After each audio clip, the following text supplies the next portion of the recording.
Good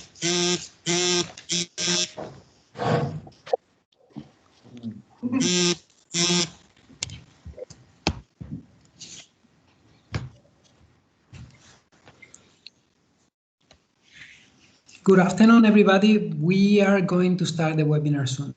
Just bear with us a couple of minutes.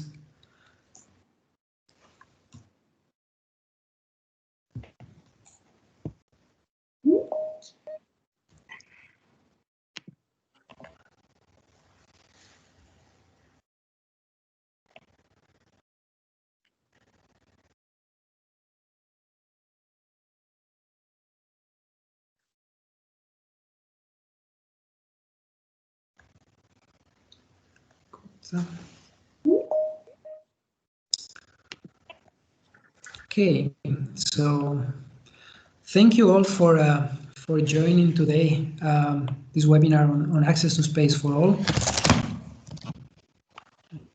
You can see my screen. Thank you for joining. As I said, first a little bit on logistics.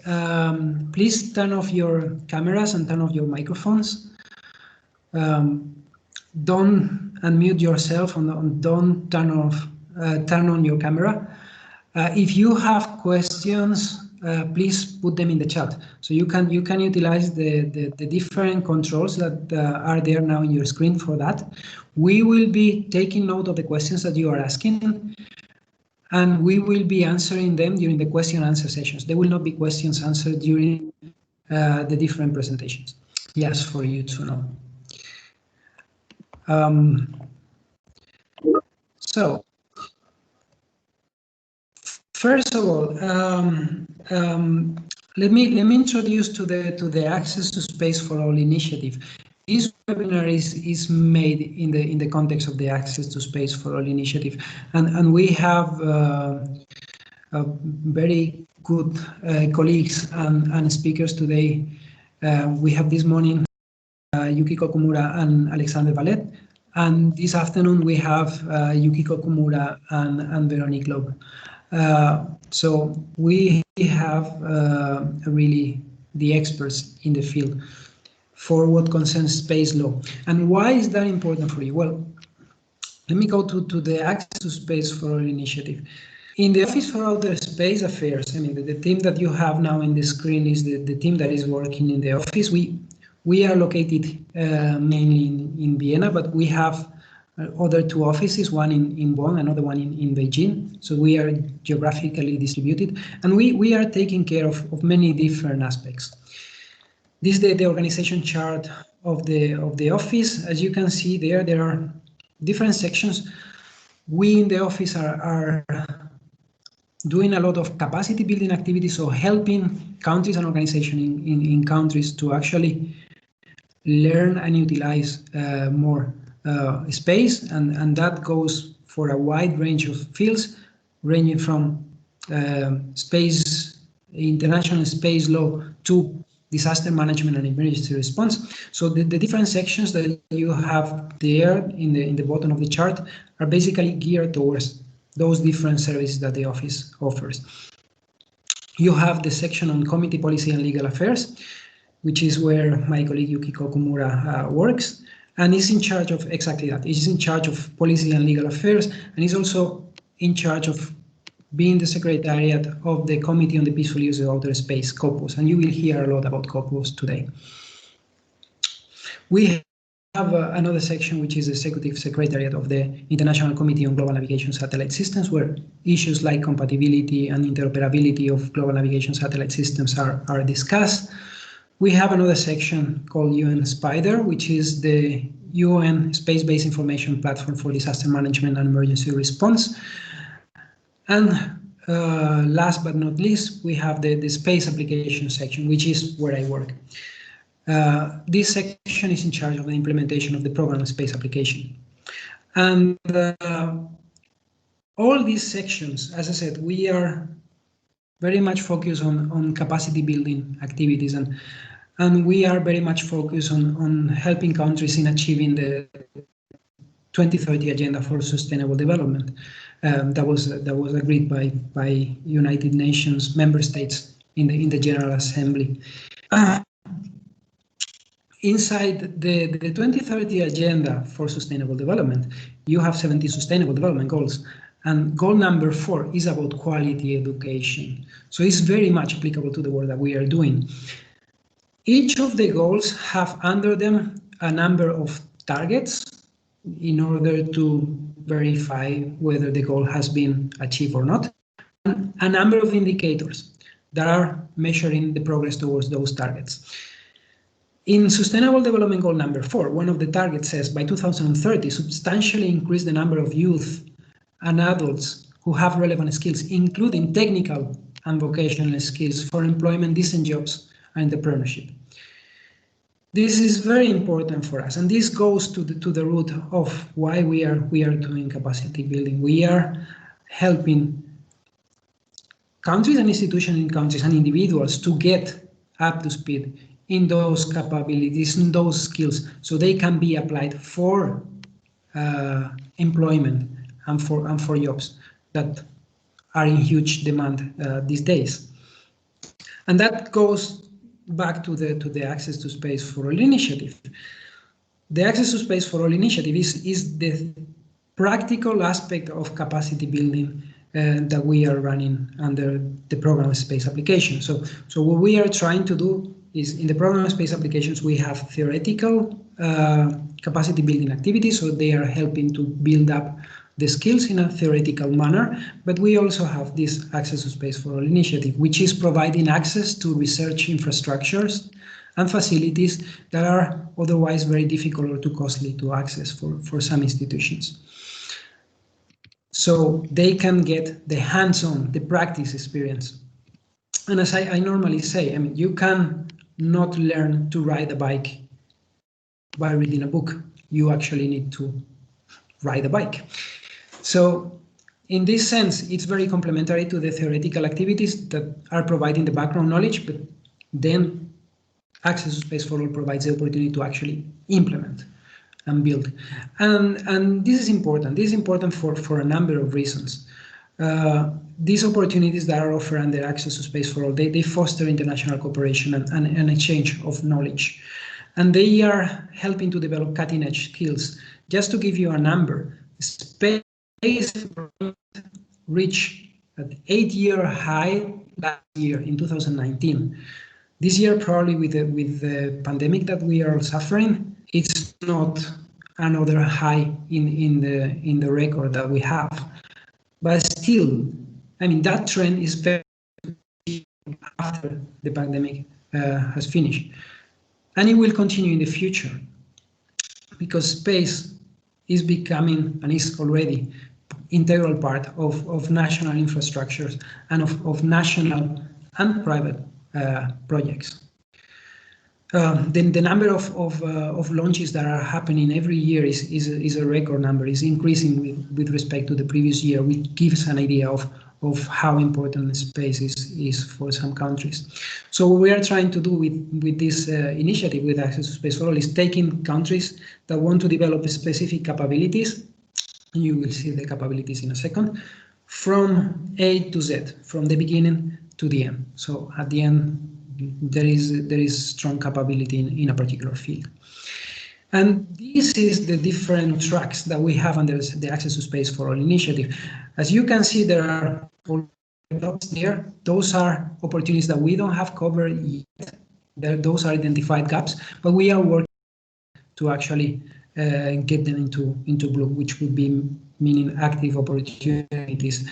And by active, I don't mean that they are active now, which means that you can apply now, but we are opening opportunities under those blue dots in a recurrent manner. The only opportunity that is currently open for application is the opportunity under the satellite development track called Vega C with Avio, an Italian private company, for deploying a 3U CubeSat into space, utilizing a Vega rocket. This initiative can only be done through partnerships. We in the office don't have their own facilities or infrastructure. These are belonging to space agencies, research institutes, and private companies. And we are partnering with them to actually make them available for those who apply to utilize them.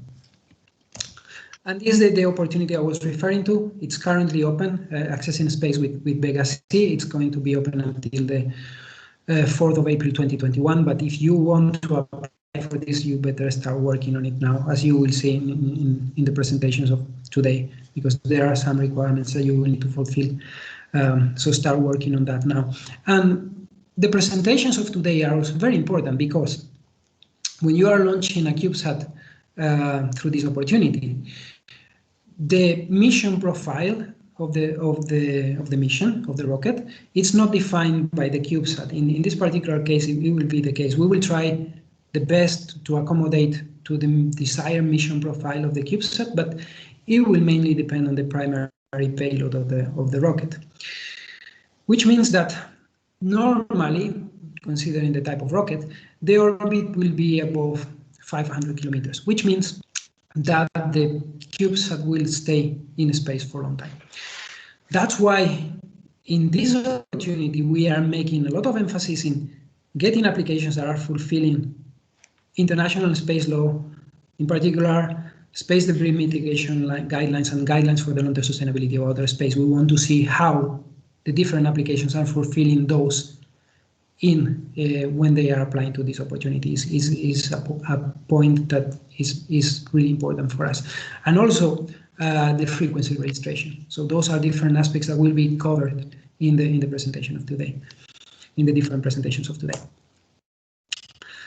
We are complementing these practical opportunities with a series of webinars. You have the webinars that have already passed, but the webinar of today is about space law and regulations, but we will have another webinar on asking winners of the previous of the different opportunities on the 25th of November, same setting in the morning and in the afternoon.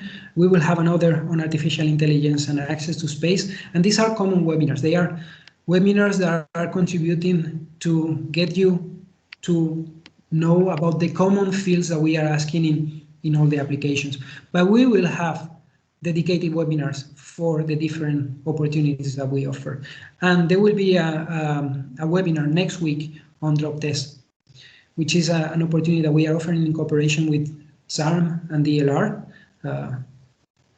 to utilize our tower in Bremen, which allows the experiencing several seconds of microgravity, from 4 to 9, 4 or 9 seconds of microgravity roughly. Well, as I said, you have the webinars, and the webinar list is in our webpage. So just go there and check them out. We are updating that frequently, so you can use that as a reference. As I mentioned before, drop test. All the opportunities that we have that I have shown in blue are in different stages. Drop test is one of the cases. I mean, the opportunity itself is not open for new applications now, but was open until the beginning of this year.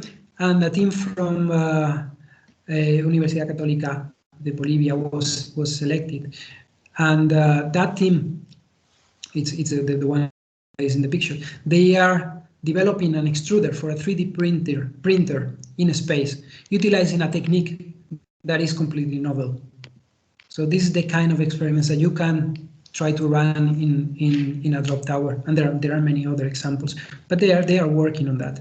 And you have more pictures on the team working and the type of experiment that they want to run.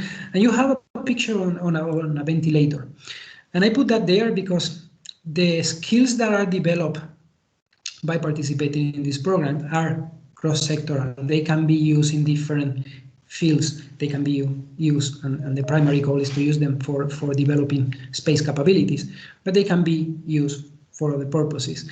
And I'm not claiming that ventilator that is down on the down part of the slide is the result of the Access to Space for All initiative. No, what I'm saying is that this team that is working on developing this extruder was involved also in developing a low-cost ventilator that is now being used in Bolivia.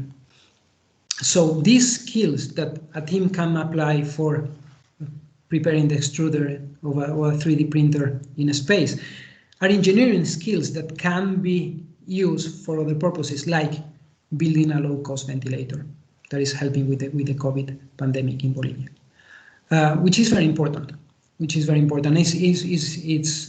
potential spillovers of investing in getting space capabilities and skills. Another example, we have KiboQ, which is a program that we are running together with the Japan Aerospace Exploration Agency in deploying CubeSats into space. And thanks to this program, a team from Universidad del Valle, Guatemala, this year launched the first CubeSat from Guatemala into space, which has been a great success, and the satellite is there up and running. So as you can see, there are different opportunities that allow you to develop different skills. If you are not in the engineering part and you don't think, well, this type of opportunities are for you, you can help us by spreading the voice using the ACK Space for All tag. And that's very important for us because we want that these opportunities reach the people that can benefit from them. So if you are using social media, I mean, you will do us a favor if you go to your social media and say, well, I am in the ACK Space for All webinar that is organized for space law and regulations today, or things like that, helping us to disseminate information that the initiative exists and helping others to benefit from this initiative. That's very important for us. And that's basically all that I wanted to say. There you have the tracks. Stay tuned because some of those red identified gaps will be turning blue very soon. So stay tuned because it's an evolving initiative and it's very active. Thank you very much for your attention.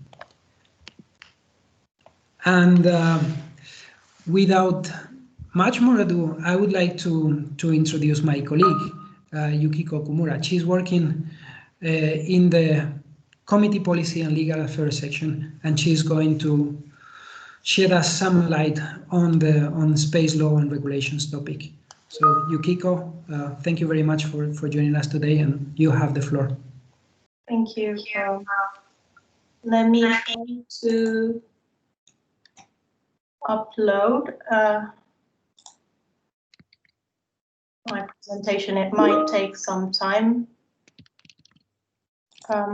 Good afternoon or good morning, ladies and gentlemen. Today I would like to make a presentation on the space law and regulations. My presentation will consist of two parts. Part one on a brief introduction to international space law, and part two will be what can UNOOSA offer to support implementation of international space law. So I hope the presentation is already on the screen. Can anybody confirm that it's there? Yes, it's there. Thank you. Great. Okay. So this is what I am going to talk about today, and as the time is limited, I will go quickly over the slides, but I'm sure Jorge will later upload the PowerPoints on our webpage for you to go over them. So let us go into the slide. So as you may know, international space law has 5 sets of UN treaties and 5 sets of principles. The most important treaty among all will be the Outer Space Treaty. It was adopted in 1967 and has been ratified by 110 countries and has been signed by 23 countries. Considering that there are 193 UN member states, it is ratified by more than half of the countries and is thought to be as the constitution of space law. In space law, there are other instruments such as resolutions, and these documents will be included in our treaty booklet. And by clicking the link below in the slide, you will be able to find it in all UN official languages. I'm hearing myself echo, so maybe someone has a microphone on. So it would be nice if you could turn off the microphone so that I can stop echoing. Thank you.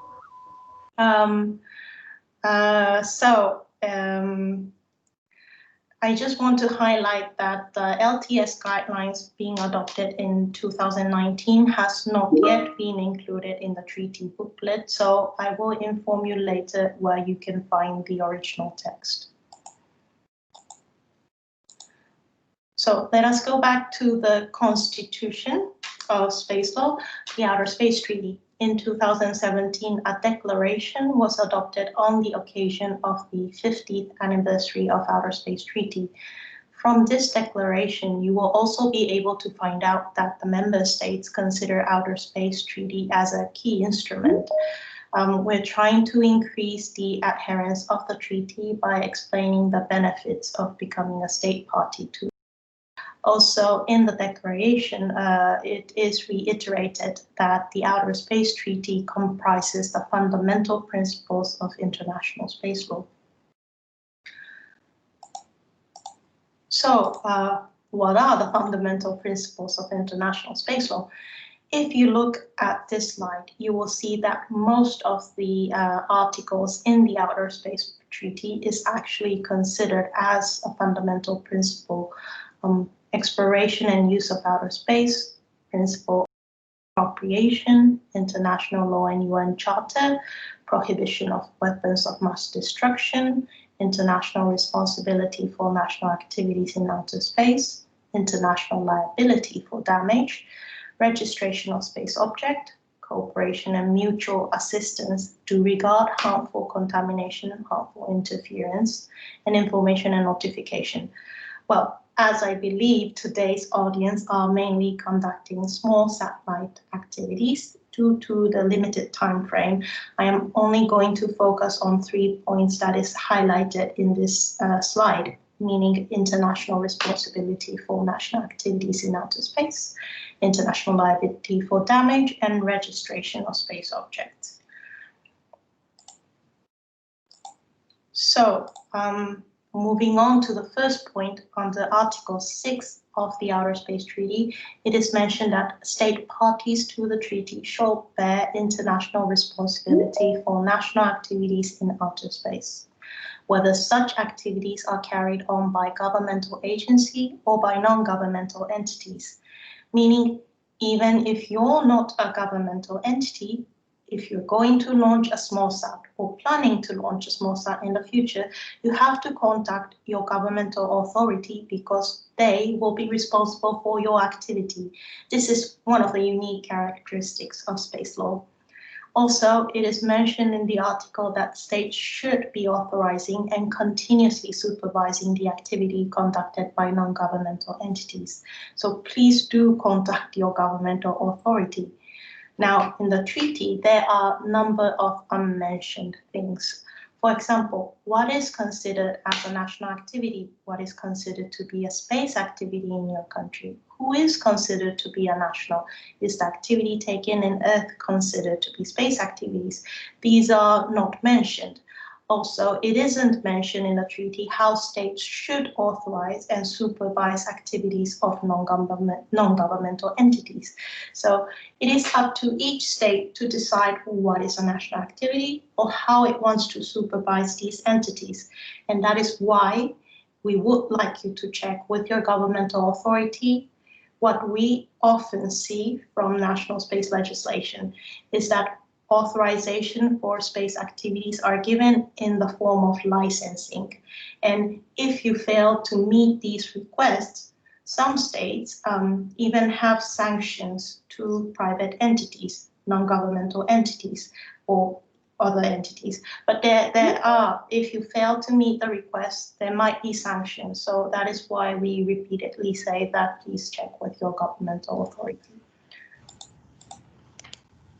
Now, let's go into the liability framework. It may be considered that small sats may have lower risks in causing damages. Maybe that's true, but if they happen to cause a damage, regardless of their size, as long as it is a space object, under the Liability Convention, states will be liable for the damages. Therefore, it is important to recognize their liability and to assure measurements for compensations. The liability framework itself is quite simple.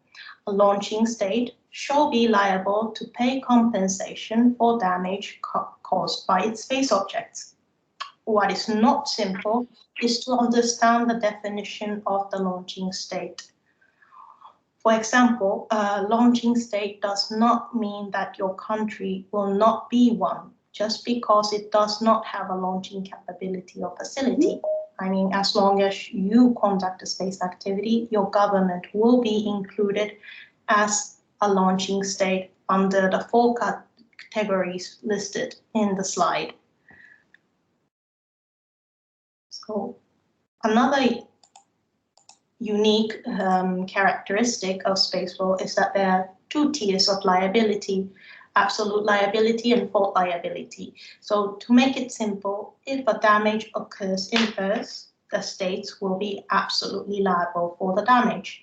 And when a damage occurs in space, it will be fault liability. So for example, let's pretend that you had a car accident. You as a driver will have to justify your act and prove the fault of the other driver, of the other driver, vice versa. This will also be the case for the other driver. And by assessing the conduct of both drivers, the decision will be made on the fault and who compensates for what. So this is the fault liability, and it is applied to the damage in space. This is because both parties acknowledge the risk of space activity and has knowledge of space technology by being engaged in space activities.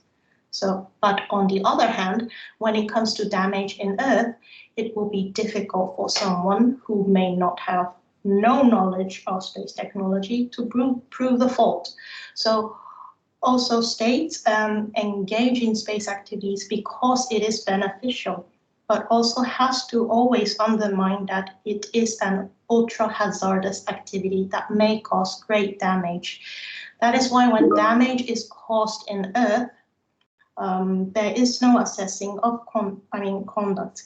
The states will have to compensate for every damage occurred, and thus you could say that this is a victim-oriented framework. Either way, when one carries out a space activity, it has to understand that this is an activity that will benefit many people. But when there is when there is an accident, it could have serious damage, and the amount of compensation can quickly go up to millions of dollars. According to the treaty, states will be the one who will be responsible for their national activities and liable for the damages. But this does not mean that they cannot recourse from the operators. So to ensure appropriate coverage of the damage claims, states could introduce insurance requirements and indemnification procedures as appropriate. So please, once again, check with your government authority on this point as well. Now I would like to move on to registration. Each state needs to have a national registry, and you will need to inform your government authority on those informations. And on top of it, states, once gathered, these information should also inform UN on the object launched. So UNOOSA, in this sense, maintains a central register.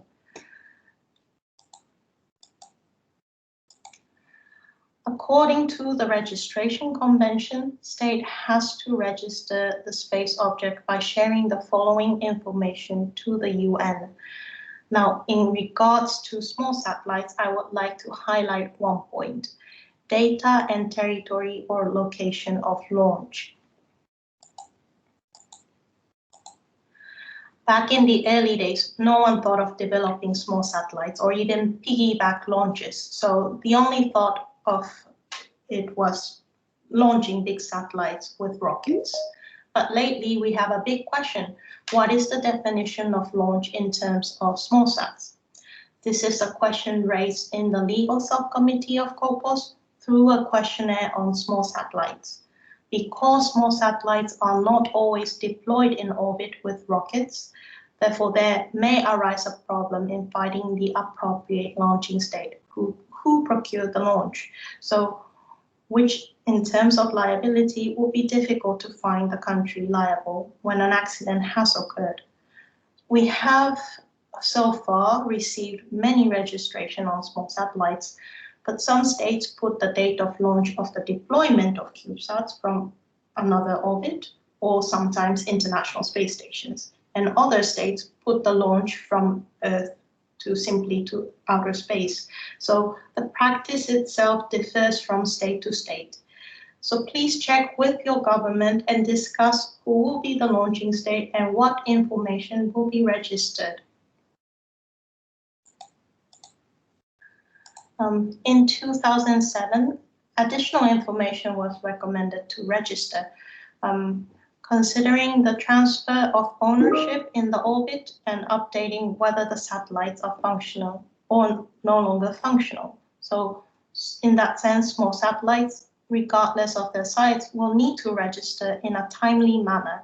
And because they have shorter life period, often they tend to be forgotten to be reported, and sometimes it's no longer functional or even forgotten to be registered at all.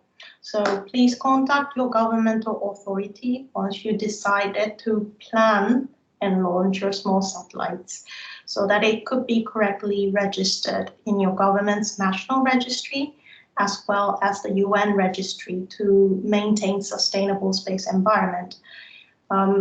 In the right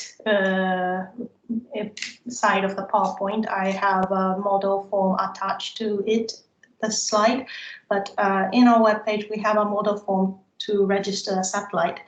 This form has to be submitted from the government to UN, but I am sure this will help you get an idea of what information will be basically requested from your government when you register to the National Registry. But please check with your government authority on the actual information you will need to inform them, because they will most likely have their own national registry form. But this is just to let you know, to get an idea of what you will need to report. For further information on the registration of object, you'll be able to find from our online index and the link in this PowerPoint. This is one of my favorite web pages in UNOOSA. And honestly, I could spend hours and hours looking at this page, since it is full of interesting cases of registration practices back from the late 1950s. And as much as I am aware that I sound like a geek, I'm sure there are people out there that find this webpage entertaining like I do. So I really recommend to take a look at this webpage, and you will probably learn a lot from other states' practices. If you need to know more about registration, please go and take a look at the guidance on space object registration and frequency management for small and very small satellites, which was jointly developed by UNOOSA and ITU, and I am sure you will be able to find most of the answers in this document. So let us go into some topics that was not considered in the 1960s. Space debris mitigation. Discussion on space debris started in COPOS from the 1990s and has been continuously discussed up until today. And in 2007, COPOS Space Debris Mitigation Guidelines was adopted. This is a voluntary guideline, and however, some states use this guideline as a basis for authorizing space activities of non-governmental entities. So although your small sat has short lives, as long as they will be deployed by piggyback launch, it means that they will be in a higher orbit and will stay there around 25 years. So please do not underestimate the space debris mitigation guidelines and take a look at the 7 guidelines. Also, I would like to highlight the recent adopted long-term sustainability guidelines known as LTS guidelines. You will be able to find the guidelines in Annex 2 of the COPOS report A/74/20. I'm sure Hazuki is in parallel sharing the link in the chat. And these guidelines were discussed for 8 long years and finally has been adopted in 2019. They're not legally binding and the guidelines are of voluntary nature. So, however, states are sharing their best practices in how they have been implementing the guidelines in order to maintain the stable, safe, and sustainable space environment through discussion in COPOS. And they are very active in this topic. The key areas are very broad, so I am not going to go one by one, but it covers national regulatory frameworks, supervision of national space activity, registration, designing and operation of space objects, including small satellites, and of course, capacity building. So please take a look at not only the guidelines, but also if you're interested, as I said before, states are sharing their best practices through the discussion of COPOS. So if you can look at STSC discussions, you will find good examples there. So I would like to move on to part 2. What can UNOOSA offer to support implementation of international space law? I strongly hope that by now you're eager to learn more about space law, but unfortunately we do not have enough time to share all the information. So we would like to introduce you to 3 options. So the first one is to simply download the space law curriculum. This is a curriculum developed for basic course on space law that could be used in the activities for regional centers for engineers and scientists. But it is not limited to regional centers use only. If you click on the link, you'll be able to download it in all UN official languages. And inside it, you will find a very, very useful links to know more on each of the topics. So this is something you can go and read. The second option is to join our annual space law and policy event. Over decades, UNOOSA has been conducting space law capacity building events to a wider range of audience, including students and private entities. This year, we plan to have an online event on the 8th to 10th December, discussing on the latest topics and focusing the discussion in the African region. The registration page has not yet been uploaded, but once it's there, it will be on our top page, so please check and register and join. We have been also receiving a number of requests from member states for targeted technical legal assistance to support national space policy and national legislation. Throughout part 1, you may have noticed that I have been repeating over and over to check with your governmental authority on procedures and regulations. Why did I have to do that? This is because states need to have a national space law and policy to supervise non-governmental entities and also encourage their space activities. So that is why we have recently launched a project called Space Law for New Space Actors.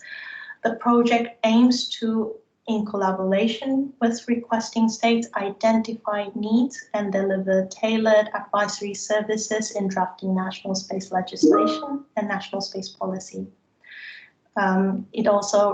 We aim to raise global awareness levels of the fundamental principles of international space law and support the universalization, adherence, and implementation of the key components of normative framework. So this project, unlike our space law conference, where we have students and private entities, has a specific target beneficiaries, meaning policymakers and legislators in governmental and regulatory authorities who will be involved one way or another in drafting the new space policy and new space law for the country. What we offer through our project is that we support partners enhance understanding of the fundamentals of international space law and support partners implement existing normative frameworks. Our project is delivered in general to each requesting country in a 12-month period. In stage 1 baseline analysis, we will conduct a research on the partner country, in particular on its current space activities, space policy, and involving authorities. Also, in stage 2, we will develop together with the partner country on a program for the on-site event tailored to the partner country's national needs. And in stage 3, we will distribute an e-learning ID so that the participants can complete the e-learning before the event and join the event with the fundamental understanding of space law, so that we have the actual on-site training and can concentrate more on the case studies reflecting the partner's country's situation, rather than just listening to presentations. Currently, the dedicated e-learning is under production in English, French, and Spanish by the generous support of government of Luxembourg and Chile. After the on-site event as a step 4, stage 4, there will be a follow-up stage. We will conduct impact evaluation and also submit a report to the partner country refining the observations adopted. So, given the COVID-19 situation, a lot of events were postponed, but we successfully completed the Chilean event last month with wonderful feedbacks, and we're planning to have 2 more events. One in December for the African countries and one in 2021 for the ASEAN countries. For the African countries event, information note has been circulated to all permanent missions of the African countries, and the registration is still open.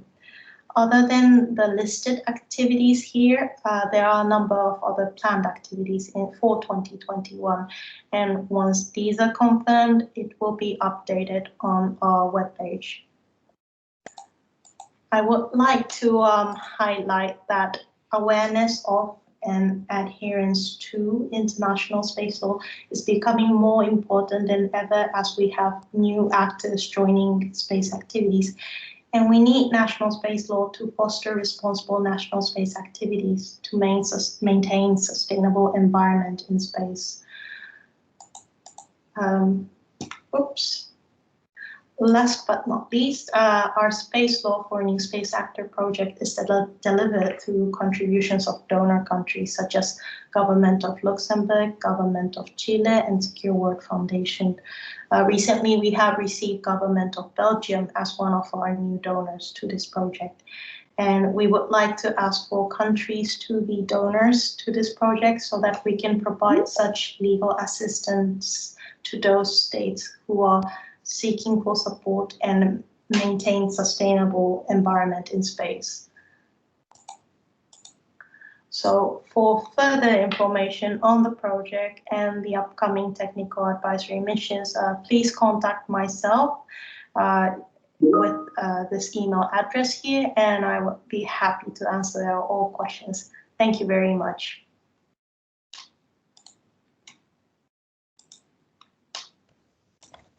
Thank you very much, Yukiko, for this very comprehensive presentation in the record time of 30 minutes. That was really impressive.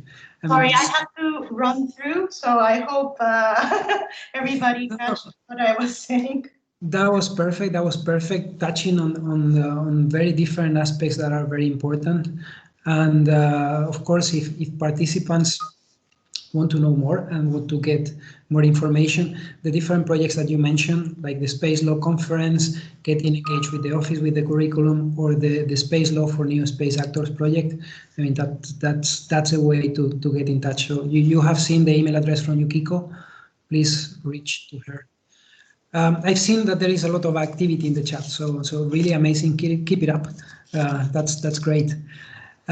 Without much more further ado, I would like to introduce our next speaker, who is Veronique Lod.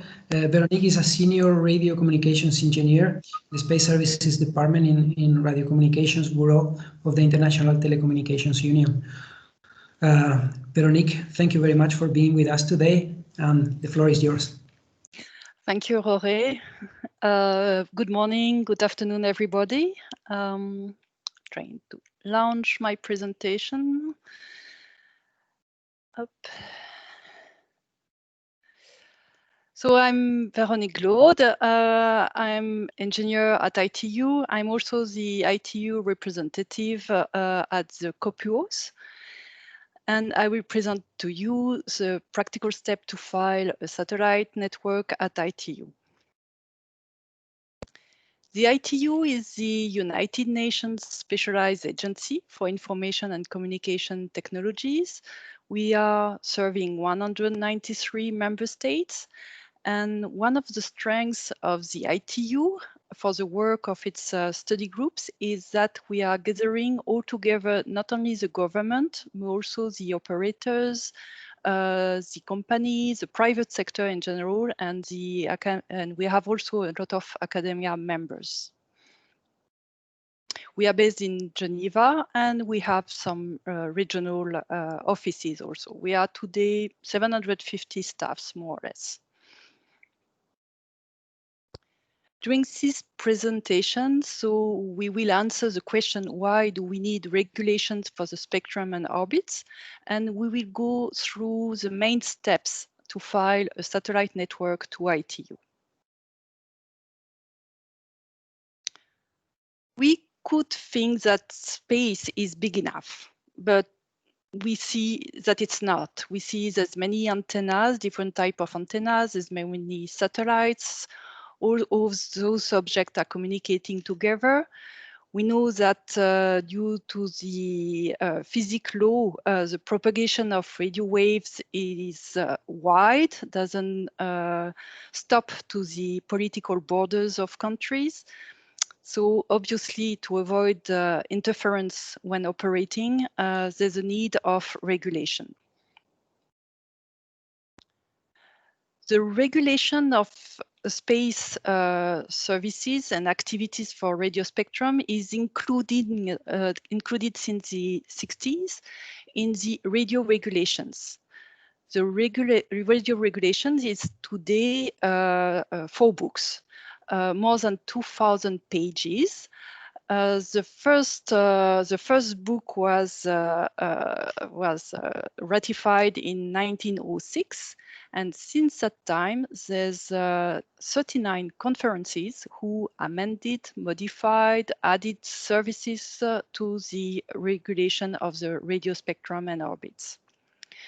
It results that today we have 40 services regulated, and the spectrum regulated is from 8.3 kilohertz to 3,000 gigahertz. So the purpose of this intergovernmental treaty is first to harmonize global spectrum. It creates economies of scale. With this, we obtain regulatory certainty that is favoring investment. However, it is also creating some difficulty to obtain consensus. So it needs time, effort, and patience.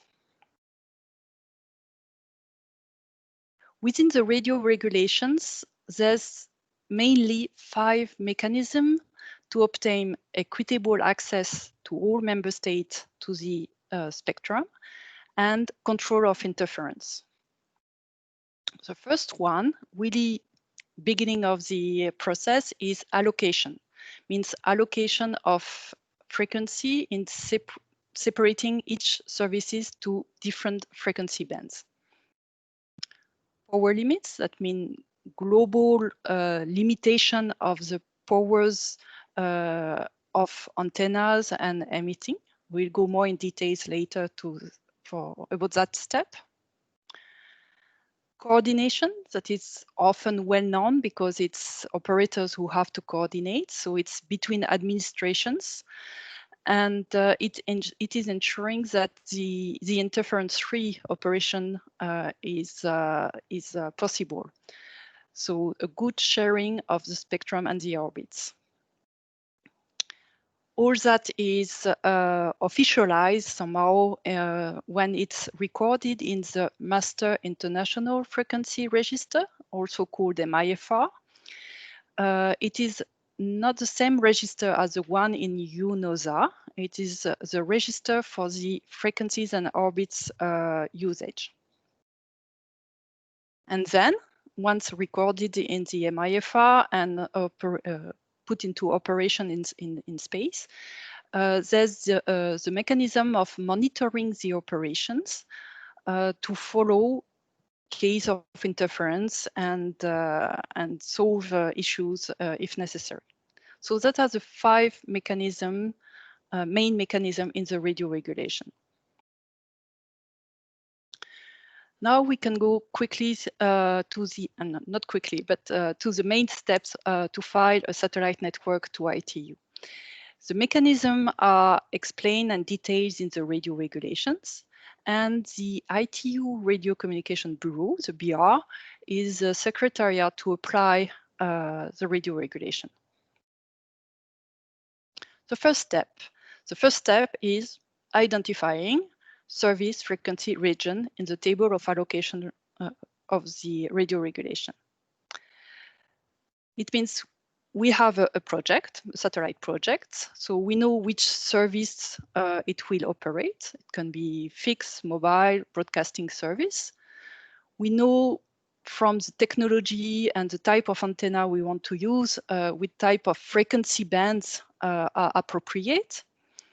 And from the state and where we are, we know which ITU region it will operate on. So the ITU region is 3 regions, as you see on screen.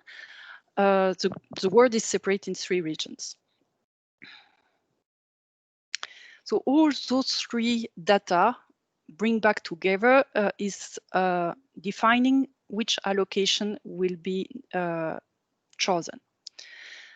And then we can go to the table of frequency allocation. So it's in the Article 5 of the radio regulations.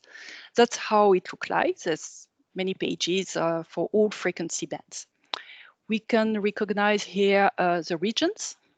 We can see that some frequency bands have harmonized global application over the 3 regions. But some others are split, and there's slightly different operation depending on the regions. This is necessary to give some flexibility to some services.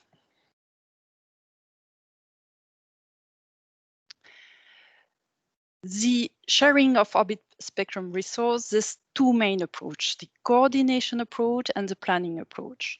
The planning approach is a priori plan for future use to ensure equitable access to all member states. So this is for GSO mainly, and for some part of the BSS and FSS bands. So as today we are oriented towards small satellites on the non-GSO orbits, I will speak more about the coordination approach, which is so-called first serve, first come. The date of submission of the file is giving some priority to the operator. It's giving priority also to rational and efficient use of the spectrum and orbits. And however, it is dense. I mean, there's many project. So the orbit is quite well occupied and there's need of coordination. All those both approach having, as we saw previously, the main goal to fulfill all the process and enter the master register to obtain the international recognition to use the orbit and spectrum free of interference. Step 2, now we know the type of project we have. We identify which part of the allocation of frequency and orbits we need. Now we are ready to submit to the Bureau the characteristic in a filing to ITU. The characteristics are divided in two types of data. There's the regulatory and technical data, mainly the antennas characteristic. And there's the graphical data, which are gain contours and service area in which the satellite, the space network will operate. All those data and the creation of the filing and validation of the filing helped by the BR space softwares and system developed. So there's tools to facilitate those processing. That's how the table in the Appendix 4 is looking like. So that's a small part, an example of those parts.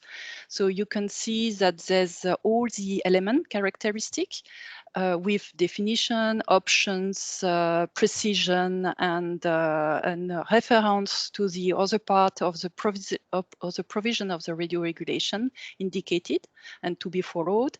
And in the columns, you see the different types of filing and which data apply to which type of filing.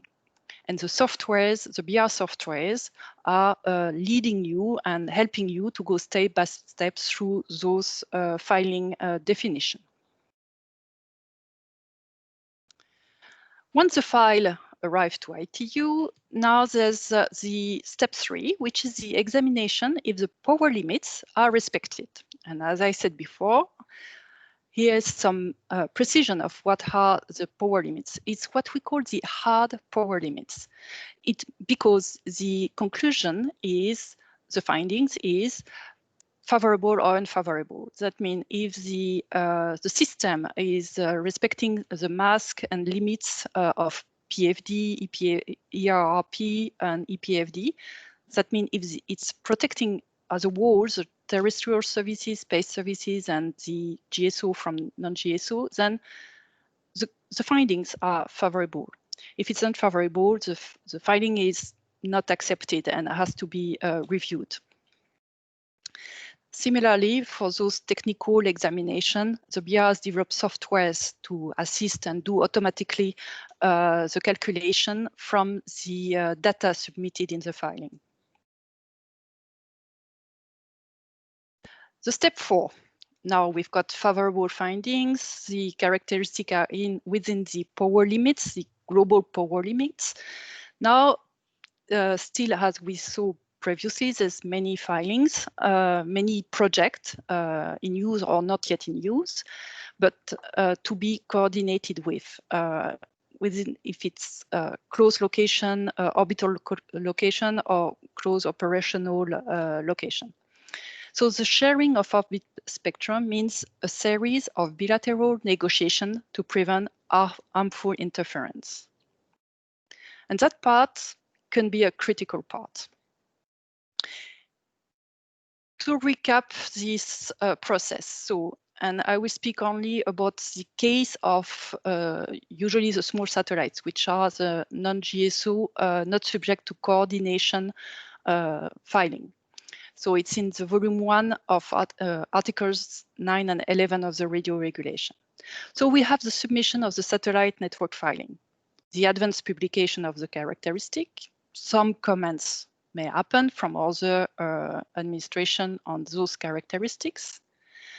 There's the negotiation part. That means there's other project close to those characteristics, and there's need of operators and administration to speak together and adjust, modify the characteristic.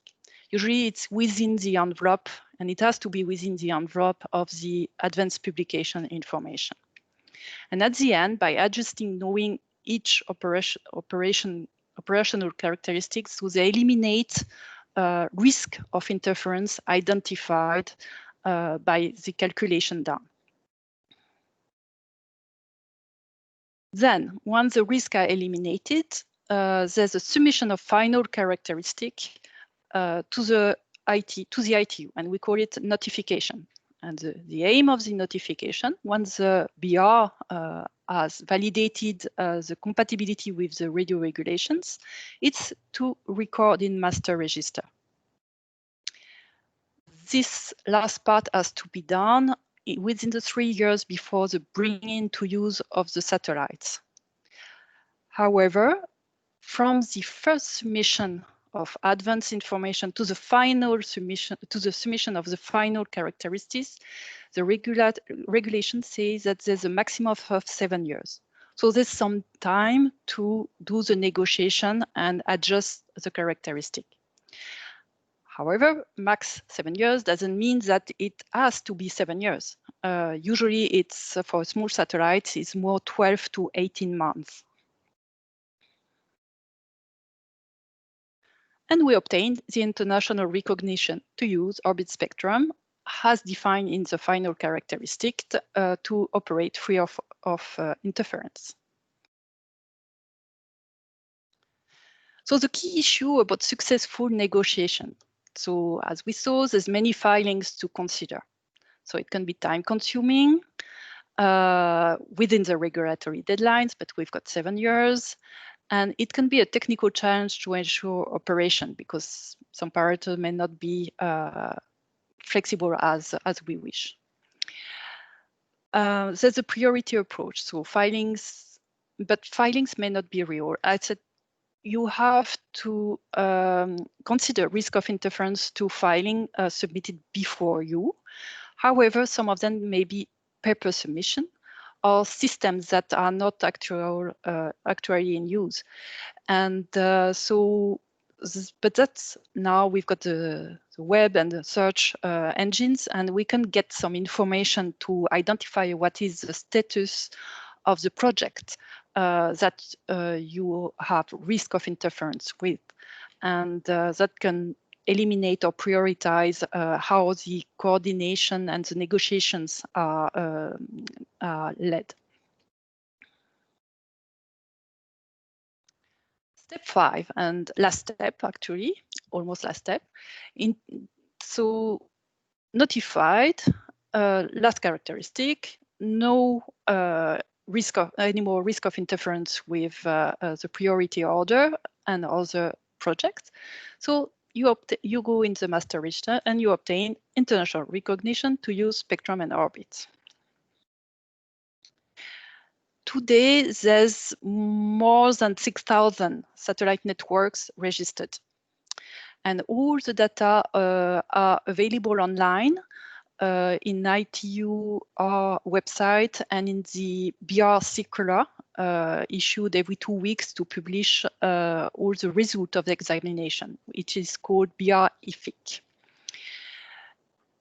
One point important here to link to the presentation about the register of the UNOOSA is that it's satellite networks. So the register is a register of satellite networks. That means it's not physical satellites.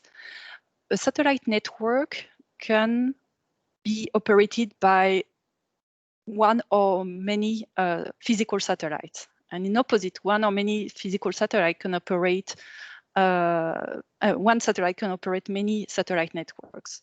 So that's also a reason why there's today not an easy and quick link to every data in the register of UNOOSA and every data in the MIFR of the ITU.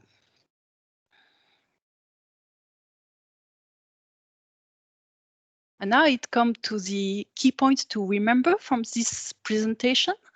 So we've got two natural limited resources to be globally shared and regulated. So it's the orbit and the radio frequency spectrum.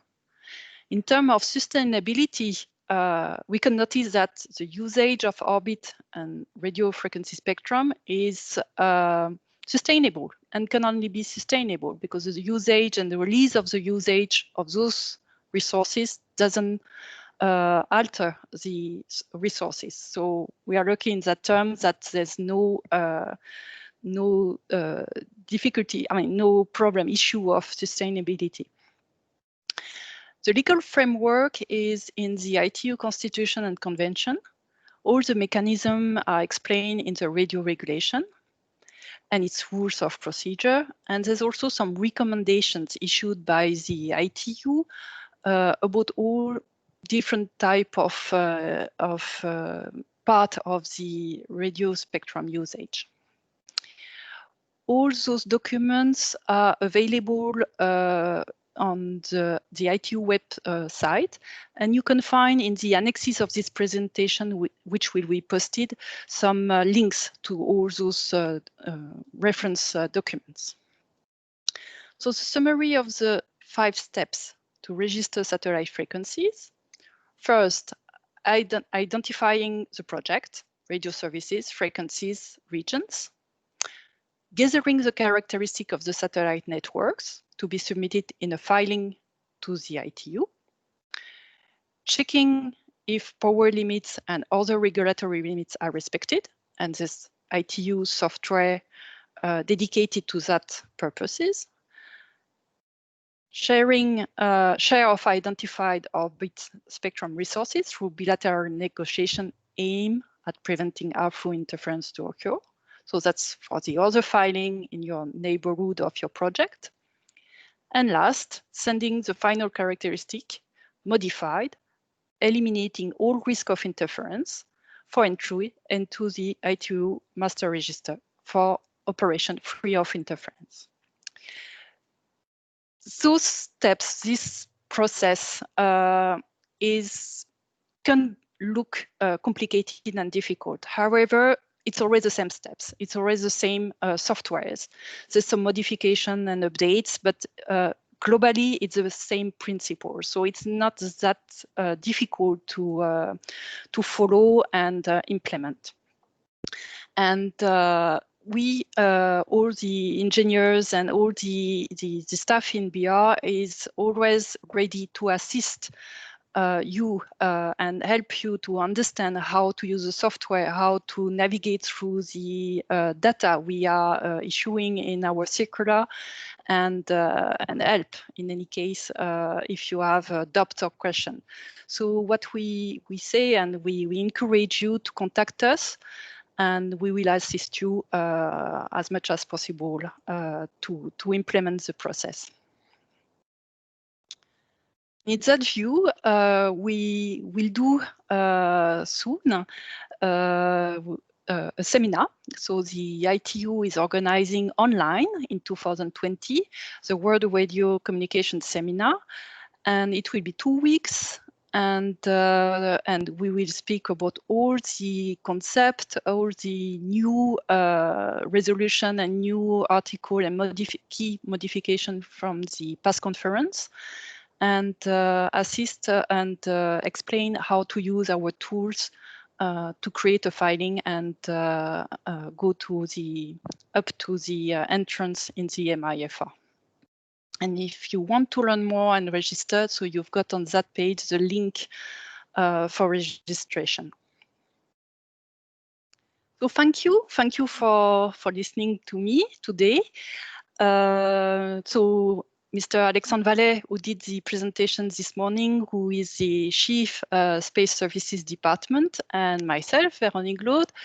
So we will be happy to answer your question and to assist you whenever you need it. And you've got here our contact information. So thank you.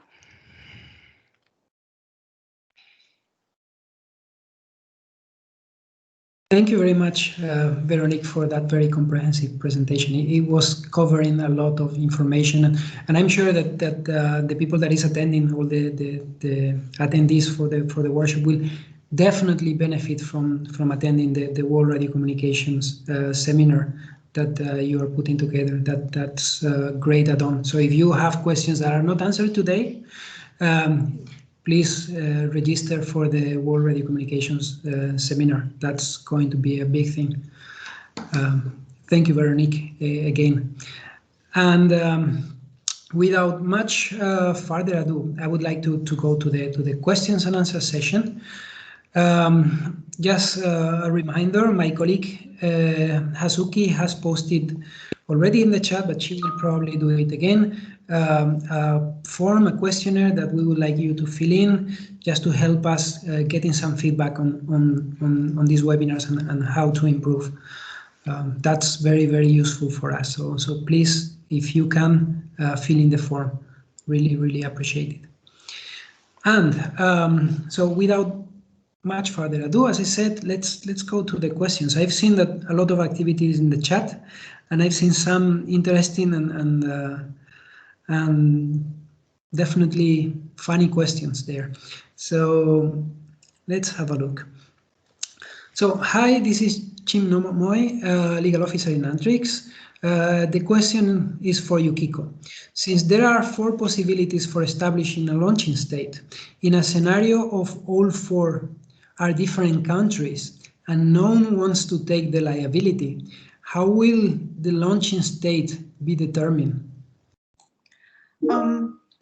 I understand that the question is meant to ask to which launching state should the victim state make a claim. So recently, it is hard to conduct space activities with a single launching state. It is common to have more than one country as a launching state. And in this sense, you will have multiple launching states usually. So as I mentioned earlier, the liability framework is purely victim oriented. So if you have 4 launching states, the victim states could choose whichever state. In this sense, it is thought to be best to select the state which has the ability and which is willing to recompense. Or you can simply choose the state of registry, meaning the country who registered the space object, because state of registry is chosen among the launching states.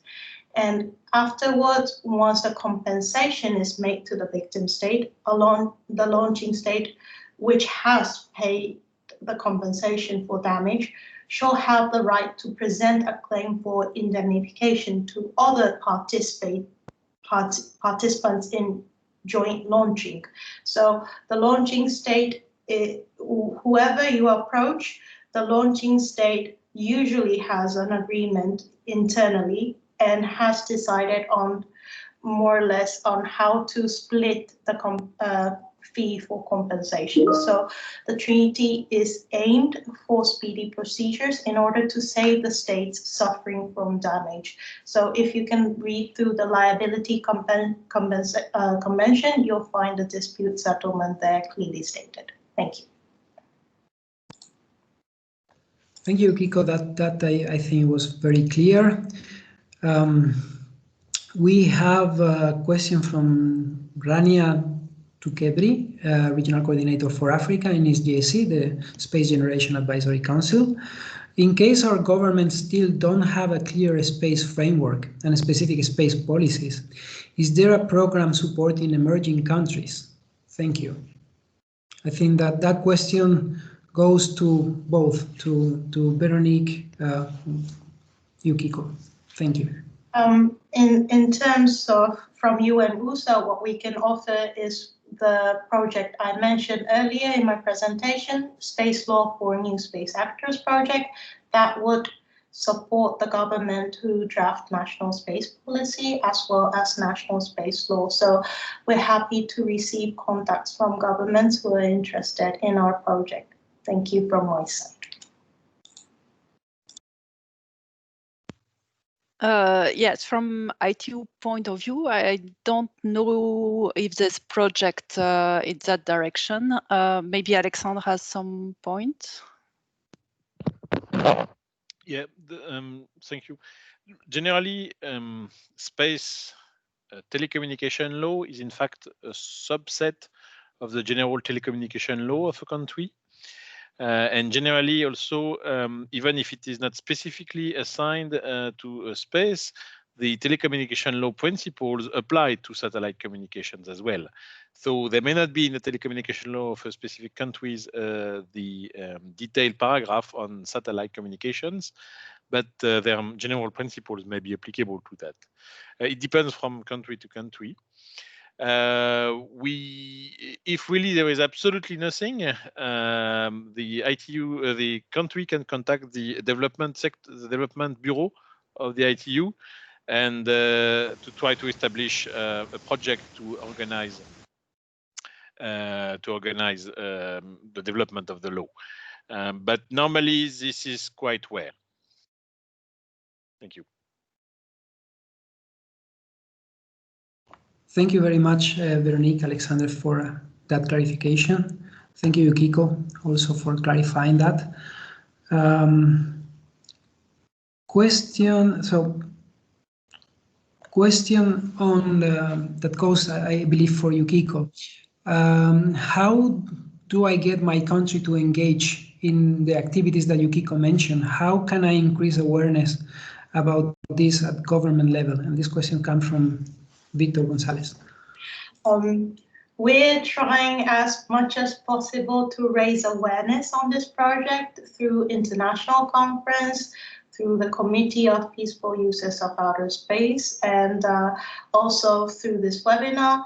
But it will be also very helpful if you could approach your government and share the ideas of our project, and your support will count. Thank you. Any practical tip on how to do that, Yukiko? Well, depends where which government you are, your country is. Depends on which organization you're in. If you're a governmental official, please talk to somebody related in that field. If you're academia, you might want to approach somebody in the governmental authority. It's very case by case basis, but generally we are. It is difficult for us to receive a request from a private non-governmental entity and ask the government if they're interested in doing this, because we don't also want to push the government to force to make a national space law. The request should always come from the government's side, so that we don't force anything, because we are there to provide the service and not to be, let's say, the police to check whether you have a national space law or not. So sorry, I have, if you can contact me directly, we can discuss on what we could do, but from our side, what we can say is that we would really like the request to come from the governmental side to us. Thank you. Thank you very much. That was very clear. So, Victor, please get in touch with Yukiko if you need further information on that. A question for Veronique. Thanks a lot for your presentation. It sounds like a lengthy process. I assume that it is referring to frequency registration. How long does it take, the frequency registration? And any tips to speeding it up? Thank you. Yes, so it's lengthy. There's some steps. It can be, so it has to be maximum 7 years.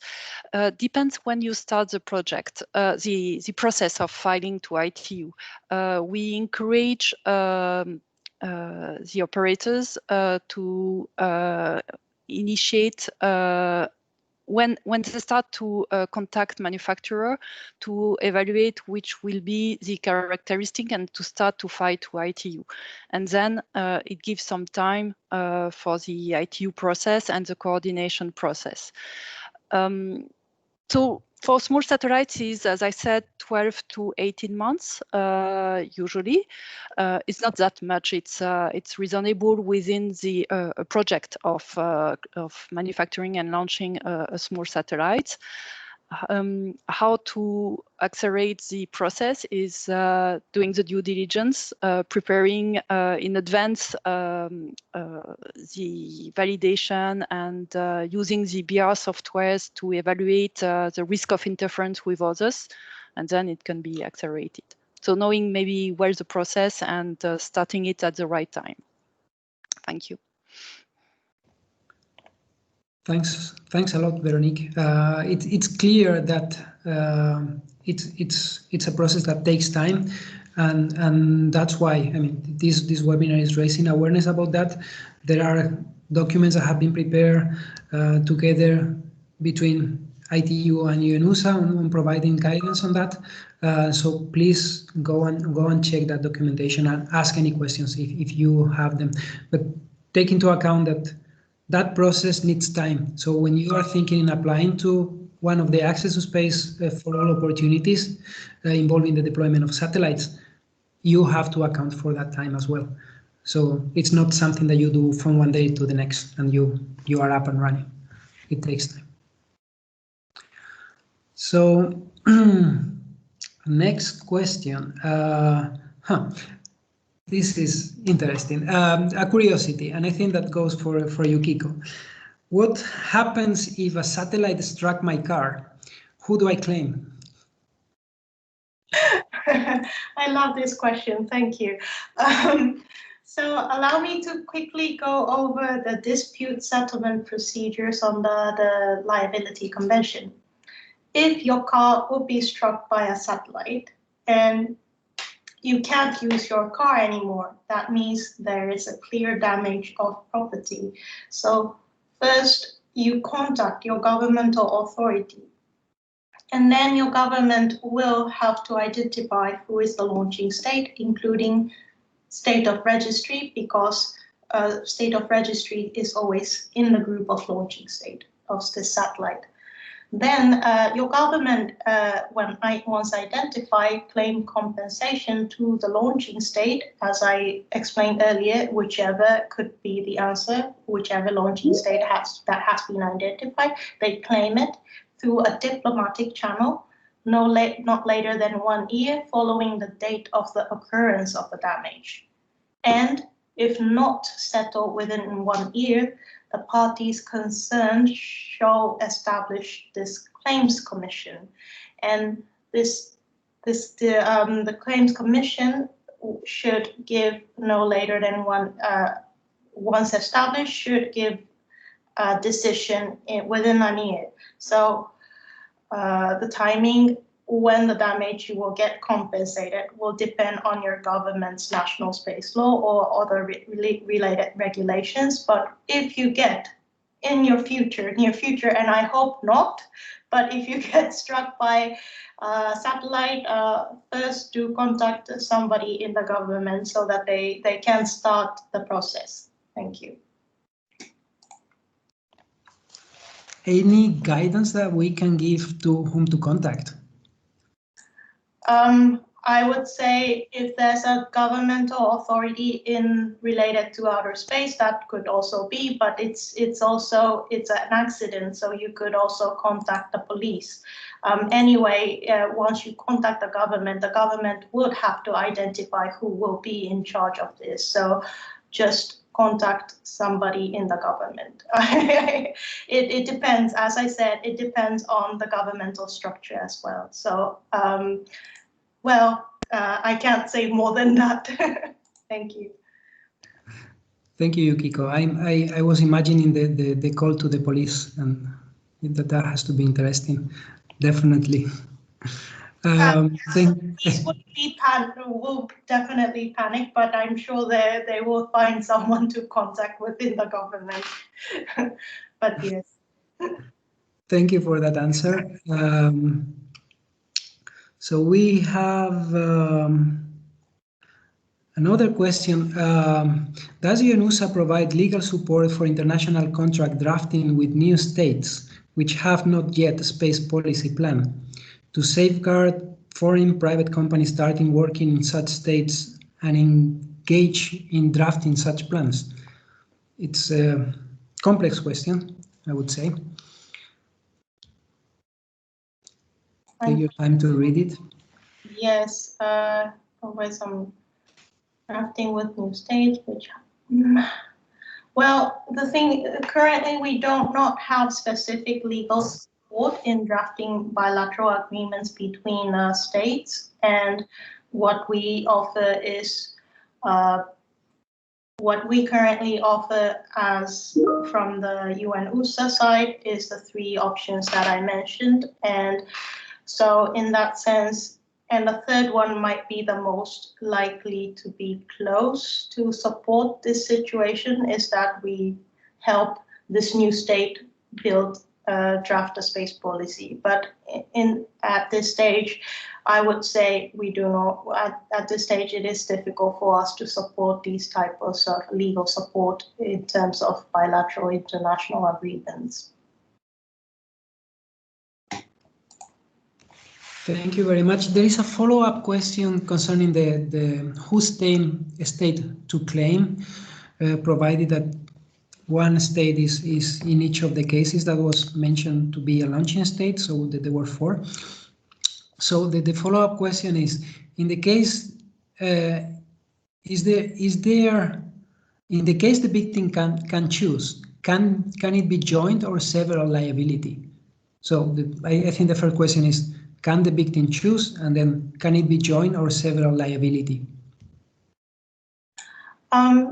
Normally in the legislation, liability convention, you choose one country and start discussing with the one country, because when because we need a speedy procedures. If you involve multiple countries at this stage, it would have also, let's say, it would involve discussion between launching states, and that is not what you want to listen. You want first the compensation to be given. So first you choose one state, and then the rest of the compensation, how to split the compensation will be dealt among the launching states, not involving the victim country. Thank you very much. That's the ideal way. Thank you. Thanks a lot. There is an answer from one of the audience to one of the questions that were happening before. So Daciana is mentioning to Victor, we managed to raise awareness in Romania through my non-profit organization. I submitted a memorandum to the government and it was successful. So keep in touch if you need any other information. So that's a way to basically raise awareness within the government on projects that exist, either on ITU side and on UNOOSA side. Another question coming from Soraya. I would like to know if the legal advisory project includes the aspects of space debris reduction for the governments to establish rules that can be truly effective on this matter. Thank you. In our project, we not only focus on the fundamental principles, but we try to support in terms of the government's national needs. So if the government is requesting to include space debris mitigation guidelines in the technical advisory mission, we're happy to include them and support in that sense. Thank you very much. Thank you, Yukiko. There is another question, and I'm going to ask Veronique first, and even if I have seen that Andrea has put already the answer in the chat, do you have a list or would develop a list of government contacts in various states and how to use it? Yes, and Alexandre already put the address. So we have a register with a contact in each member state, so when it's available online. So you've got the link in the chat. Thank you. Thank you. Yukiko, would you like to complement that? Yes, we also have a list of space agencies in our webpage, so so that you can approach them. and also a list of governmental entities who are responsible for registration. That is also in the webpage. Thank you. So yeah, just for your information, I mean, those in the chat that have seen like 1,000 links popping up, and it's very useful information. So in case you didn't manage to keep up with all that information, I mean, it's a complicated matter what we are discussing here today. We will put all those links with a small description in the web page of the webinar. So you will have all the information at hand and all the links. Another question, how does the work of ITU and COPOS overlap or complement each other? I think I'm going to pass this question to Veronique and Alexander first, then to you, Kiko, and then I may have some words also. Thank you. We are of course complementary. With a good liaison in between the two agencies.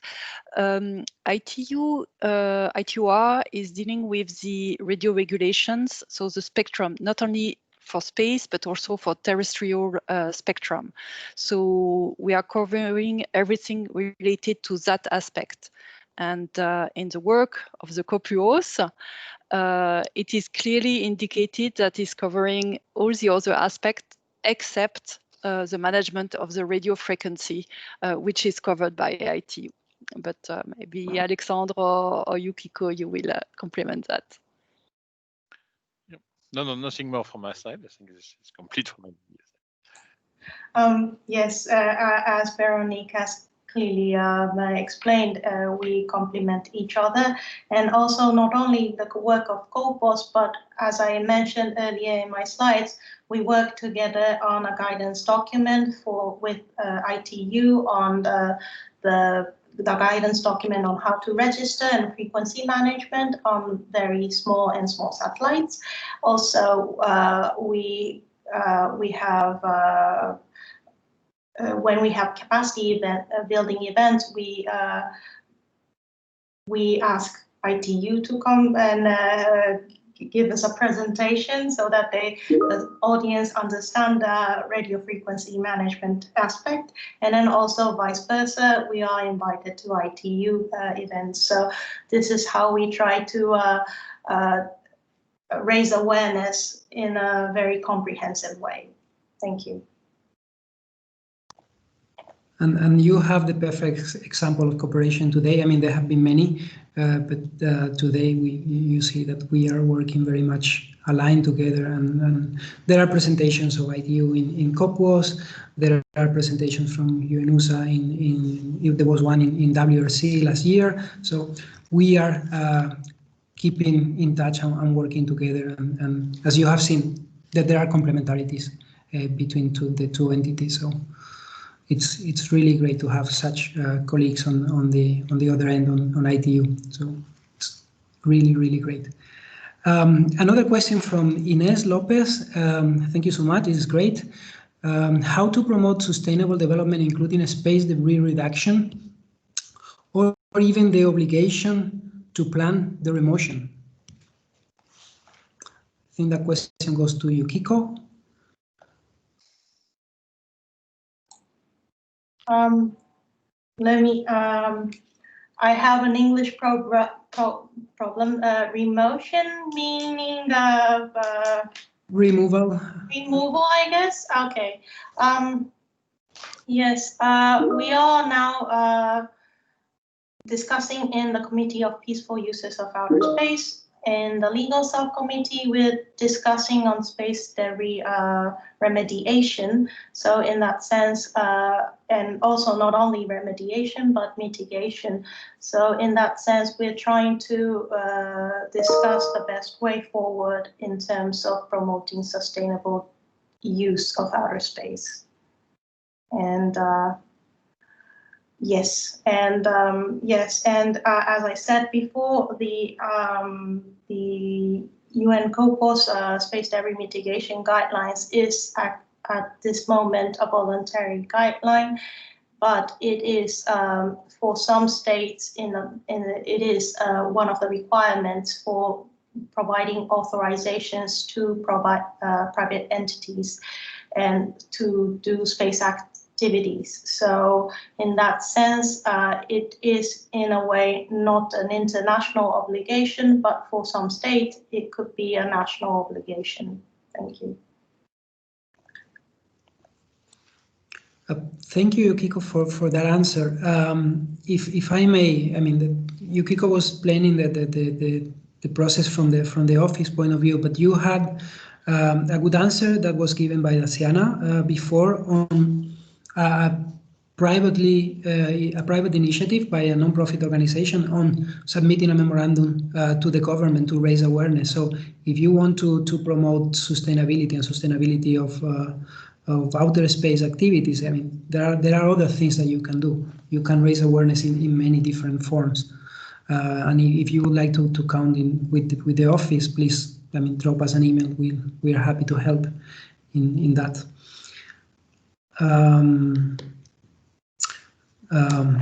Very great comments, I mean, from attendees. Thank you, everybody, for the interactive sessions. Please bring similar sessions on space law in the future. So thank you very much for that. Let me see if there is any other question. I don't see any, but I have one question that I would like to raise because I think it was very interesting, and that's going to go to Veronique. If you could explain a little bit about the satellite, the filling, the frequency filling for a satellite that is using amateur radio frequency. Thank you, Veronique.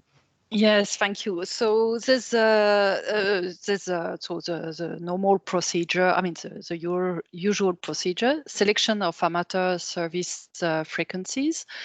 I would say that there's to speak about the IARU, the International Amateur Radio Union, if I'm not wrong, and they are helping.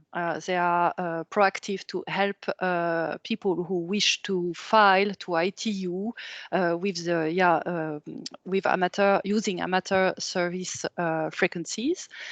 So Alexandre put the link in the chat. So it's a key organization to do so.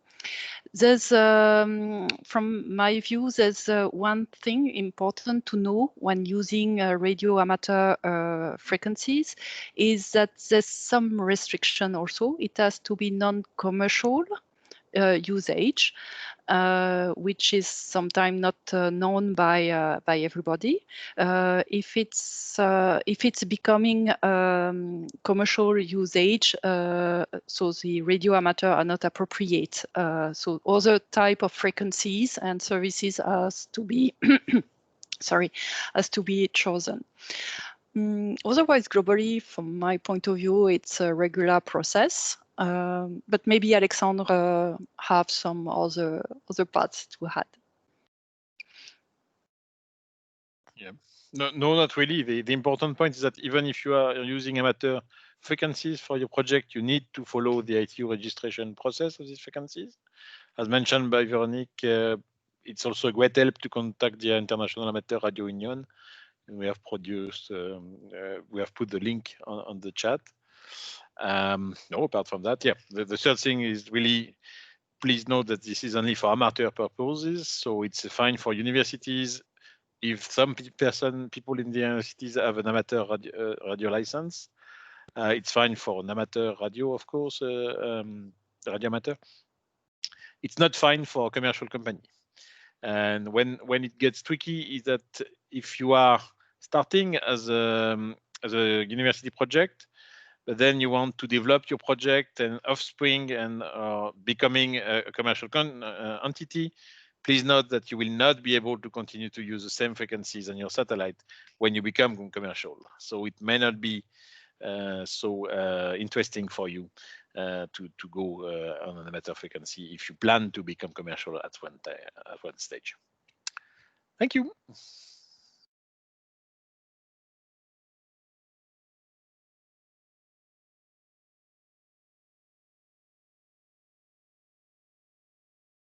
You are muted, Jorge. Thank you very much, Veronique. So no, I was thanking you for the answer, and I was pointing out that Alexander mentioned the amateur radio license. Can you give some information on how to obtain that and what would be the process for that? Thank you. Yeah, well, it depends from country to country, but most of the time there is an exam to pass to get the an amateur radio amateur license. So this is delivered to individuals. This is not delivered to companies or to groups of individuals. This is delivered individually. And the individual has to pass an exam organized by the national regulator. And if they succeed in the exam, then they have to pay a fee to get the license. And this is an annual fee, I understand, in most countries. And then you can start using amateur frequencies. So in brief, you just contact your national frequency regulator to know the conditions in your country. Thank you very much, Alexander. And for contacting your national authority, you have the list of point of contacts that was put in the chat. So that's very valuable information. I don't see any more questions in the chat, and I think we have past like 10 minutes of the schedule time. So I would like to take the opportunity to thank you all. Thank you, Veronique. Thank you, Alexander, for your very, very insightful presentations today. Thank you very much, Yukiko, for your presentations today also. And I would like to ask the speakers to just look at the camera and smile so we can make a nice post in the social media. For those of you that would like to support the Access to Space for All initiative, use the hashtag that I mentioned before, the ACSpace for all, and we keep in touch. We have more webinars to come. Next week there will be one on drop test on the 18th on Wednesday, same times. Stay tuned for the World Radio Communication seminars that are starting and organized by ITU. You have the links. We will put the links also in the webpage. And thank you very much. Stay safe. And see you next time. Thanks a lot.